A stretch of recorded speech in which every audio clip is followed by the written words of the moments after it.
دنیا میں اردو لکھی پڑھی اور سنی جاتی ہے، وہاں پر جناب منان فراز صاحب کا نام محتاج تعارف نہیں ہے۔ جو لوگ چلے گئے ہیں ان کے مقدر میں نہیں ہے کہ وہ جناب منان فراز صاحب کو سماعت کر سکیں۔ میں بہت ہی ادب و احترام کے ساتھ جناب منان فراز صاحب سے گزارش کر رہا ہوں کہ تشریف لائیں، تالیوں سے آپ حضرات استقبال فرمائیں اپنے مہمان شاعر جناب منان فراز صاحب کا۔ صدر صاحب کی اجازت سے اور اس دائز کا وقار حضرت اسیر برہان پوری صاحب میرے کرم فرمایا تشریف رکھتے ہیں۔ دوستوں، یہ جو کمزور سی سماعتیں میرے حصے میں آئی ہیں، لیکن میں دعوت سے کہہ سکتا ہوں اب مشاعرہ سننے والے لوگ رہ گئے ہیں۔ بالکل بالکل صحیح، سننے والے تھے وہ جا چکے ہیں شاید، بالکل صحیح۔ اور اگر یہ چند لوگ بھی سن لیں گے مجھے ہنگاموں کی ضرورت بھی نہیں، میں کچھ اچھے شعر اب تک پہنچانے کی کوشش کرتا ہوں۔ ایک مطلع بڑا سادہ سا، اس کو محسوس کریں اس مطلع کو۔ دیکھیں ایوب بھائی، عرض کیا ہے کہ کتنا آسان ہے چپکے سے کہیں بم رکھنا، کتنا آسان ہے چپکے سے کہیں بم رکھنا، کتنا مشکل ہے کسی زخم پہ مرہم رکھنا۔ اگر شاعری آج تک پہنچ رہی ہو تو ہنگامے چند لمحے لگتے ہیں، مشاعرہ جس کو خراب کرنا کہتے ہیں، میں خراب بھی کر سکتا ہوں، آپ کو وہاں سے آوازیں آنے لگے گی۔ میں شاعری سے شروعات کرتا ہوں تو مشاعرے سے نہیں پہنچ جاؤں کہ کتنا آسان ہے چپکے سے کہیں بم رکھنا، کتنا مشکل ہے کسی زخم پہ مرہم رکھنا۔ چلیے اب آپ کے مطلب کا ایک مطلب پڑھتا ہوں، جہاں جہاں تک حضرات تشریف رکھتے شرکت کرے، سچائی ہو تو دعاؤں سے نوازے۔ عرض کیا ہے کہ میر کی غزلیں ڈاک کا لہجہ غالب کا دیوان دیا ہے۔ ایوب بھائی کہ میر کی غزلیں ڈاک کا لہجہ غالب کا دیوان دیا ہے، پتل میں کھانے والوں کو ہم نے دسترخوان دیا۔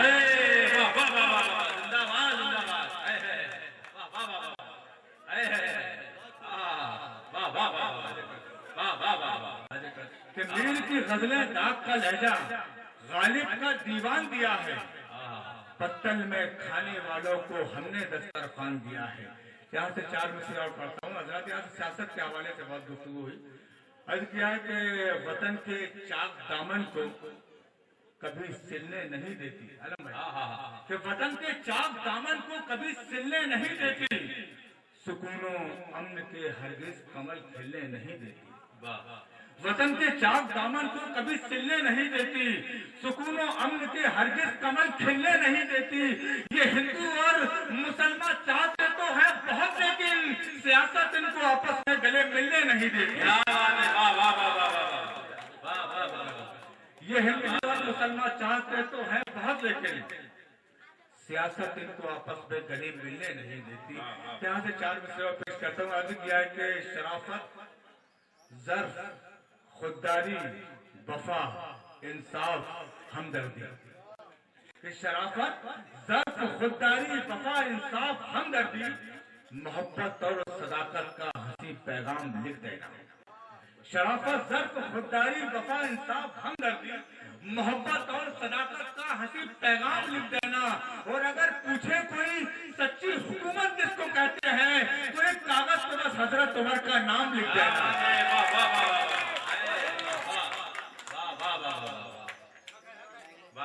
شرافت، ظرف، خودداری، وفا، انصاف، ہمدردی، محبت اور صداقت کا حسین پیغام لکھ دینا۔ اور اگر پوچھے کوئی سچی حکومت جس کو کہتے ہیں تو ایک کاغذ پر بس حضرت عمر کا نام لکھ دینا۔ اور یہاں سے یہ چار مصرے پڑھتا ہوں میں، مصرے کہیں آپ انشاءاللہ کردار تک پہنچیں گے۔ عرض کیا کہ فریب و مکر سے منظور شکاری بن کر، کہ فریب و مکر سے منظور شکاری بن کر اس نے ہر جنگ فتح کی ہے مداری بن کر۔ کہ فریب و مکر سے منظور شکاری بن کر اس نے ہر جنگ فتح کی ہے مداری بن کر۔ اور 313 رہے ہوں یا 72، لیکن ہم نے امداد نہیں مانگی بھکاری بن کر۔ تالیوں سے استقبال فرمائے دوستو، بہت اچھے شعروں سے نواز رہے ہیں منان فراز صاحب۔ واہ واہ واہ واہ۔ فریب و مکر سے منظور شکاری بن کر اس نے ہر جنگ فتح کی ہے مداری بن کر۔ اور 313 رہے ہوں یا 72، لیکن ہم نے امداد نہیں مانگی بھکاری بن کر۔ دوستوں حب الوطنی کے حوالے سے 4 مصرے پیش کرتا ہوں، صدر محترم کے حوالے سے آپ تک یہ شعر پہنچاتا ہوں۔ عرض کیا ہے کہ اس سرحد پار والے ہمیں ہمارا ہمدرد کہتے ہیں، میں 4 مصرے پیش کرتا ہوں۔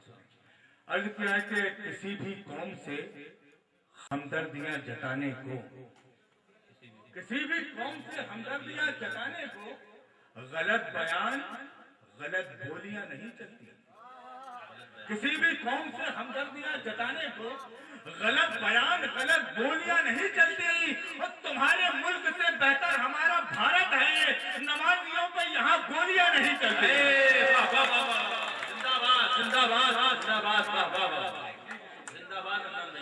شکریہ ادا کرتے کہ کسی بھی قوم سے ہمدردیاں جتانے کو غلط بیان غلط بولیاں نہیں چلتی، اور تمہارے ملک سے بہتر ہمارا بھارت ہے، نمازیوں پہ یہاں گولیاں نہیں چلتی۔ حضرت تعالیٰ 4 میں سے پڑھتا ہوں۔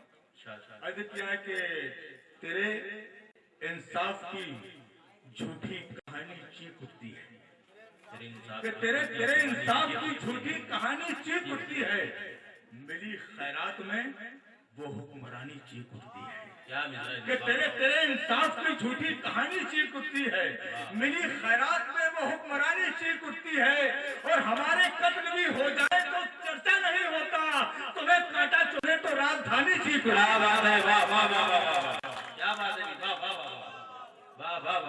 کہ تیرے انصاف کی جھوٹی کہانی چیخ اٹھتی ہے، ملی خیرات میں وہ حکمرانی چیخ اٹھتی ہے، اور ہمارے قتل بھی ہو جائے تو چرچا نہیں ہوتا، تمہیں کاٹا چلے تو راجدھانی چیخ اٹھتی ہے۔ حضرت بس ہر پہ آخر کے طور پر اور 4 میں سے پیش کرتا ہوں۔ دیکھیں حضرت یہ سماعتیں اب تو کمزور پڑ چکی ہے میری جہاں تک یاد ہے، جہاں تک نظر جاتی ہے۔ منان بھائی بہت اچھا سن رہے ہیں، دیکھیے اتنے کم لوگ ہیں پھر بھی آپ کو احساس نہیں ہونے دے رہے ہیں۔